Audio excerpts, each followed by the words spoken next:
Et salut tennis et bienvenue dans cette vidéo consacrée à l'histoire du tennis. Cette fois, on va parler des grands champions, partie 2. On a déjà vu dans une précédente vidéo le premier âge héroïque avec les Renshaw, les Doherty, les Lenglen. Mais maintenant, on passe à vraiment une autre époque, 1945-1965, et c'est plutôt une domination australienne. Les Lever, les Rosewall et compagnie, c'est ce que je vous propose de découvrir dans cette vidéo. Juste avant de lancer la vidéo, s'il vous plaît, si ça vous intéresse cette vidéo, que vous comptez la regarder, cliquez sur j'aime, c'est hyper important pour l'algorithme.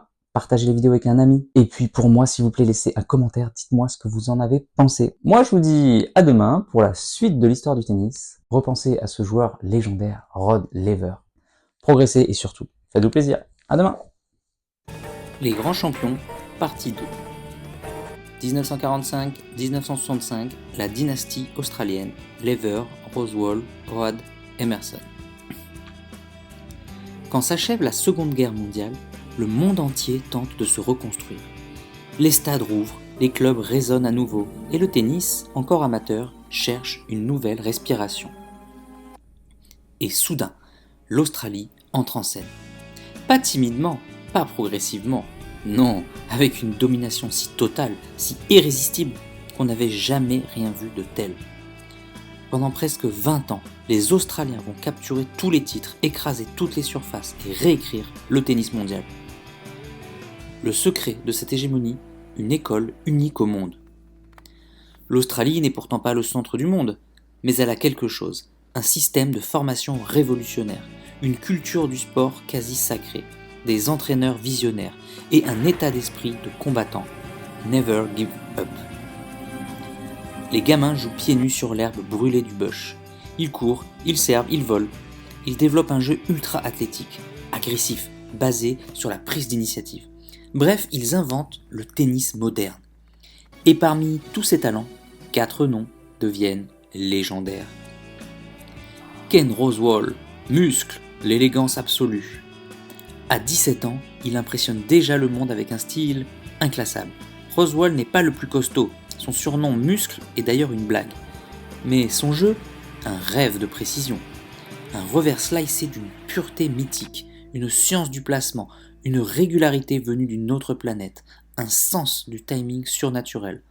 Rosewall ne frappe pas, il sculpte la balle. Il sera l'un des rares joueurs capables d'être au sommet avant, pendant et après l'ère Open. Un génie froid, implacable, méthodique. Lew Howd, le pur prodige. S'il existait une machine pour fabriquer le joueur parfait, elle aurait créé Lew Howd. Les contemporains disaient « Quand Howd est dans un bon jour, personne ne peut le battre, ni Lever, ni Rosewall, ni personne. » Puissant, explosif, spectaculaire, Howd est le prototype du champion total. Il a attaqué tout le temps. Service dévastateur, volée fulgurante, coup droit monstrueux. Il semblait sorti d'une BD. Son seul défaut, les blessures. Sans elles, on parlerait peut-être aujourd'hui de la Howd Era. Roy Emerson, l'ogre au palmarès démesuré. Emerson domine les années 60 avec une régularité terrifiante.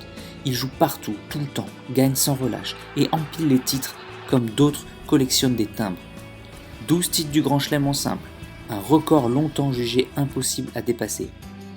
Physique incroyable, service volé d'école, sérieux, mental d'acier, Emerson est la machine parfaite des temps amateurs. Son règne annonce déjà l'arrivée du prochain titan. Rod Laver, The Rocket, l'homme qui a tout gagné. Game on.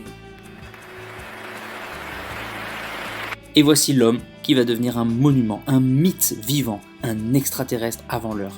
Rod Laver. Petit, compact, mais explosif. Laver joue un tennis radioactif. Coup droit incendiaire, revers fouetté, service volé ultra agressif et surtout un mental de champion absolu. Ce qu'il réalise est tellement unique qu'on peut à peine y croire. Le Grand Chelem en 1962 en tant qu'amateur. Puis après son passage chez les pros, le Grand Chelem en 1969 pendant l'ère Open. Imaginez s'il avait joué toutes ces années, entre 62 et 69, le nombre de titres qu'il aurait gagné. Personne avant lui, ni après lui, n'a accompli cette double folie. Laver n'est pas juste un champion, c'est une constellation à lui tout seul. Une domination jamais revue depuis. Entre 1945 et 1965, les Australiens gagnent presque tous les tournois majeurs, dominent la Coupe Davis année après année, produisent un style de jeu si moderne qu'il influence encore le tennis d'aujourd'hui. On dit parfois que si le tennis était une chanson, cette période serait son solo de guitare le plus puissant. Conclusion. Après l'épopée française des mousquetaires, le tennis bascule littéralement au bout du monde. Dans un pays où l'herbe sèche sert de cours, où les champions naissent pieds nus et où le mot abandonné n'existe pas. L'ère australienne, c'est la force brute, le talent pur, l'intelligence du jeu, et une génération qui a transporté le tennis du 19e siècle vers la modernité. Mais la route ne fait que commencer, car bientôt une autre révolution va frapper la planète tennis. Une révolution qui va bouleverser les règles, l'argent, les carrières. L'ère Open arrive. Winter is coming. Si tu es encore là, c'est que soit tu es très motivé, et dans ce cas-là je te félicite, soit que tu aimes ce que je fais.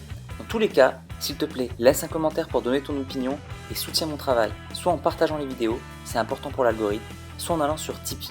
Tu peux aller encore plus loin en t'abonnant à ma newsletter où je te donnerai plein de conseils. Rien de plus facile, clique sur le lien dans la description. À bientôt.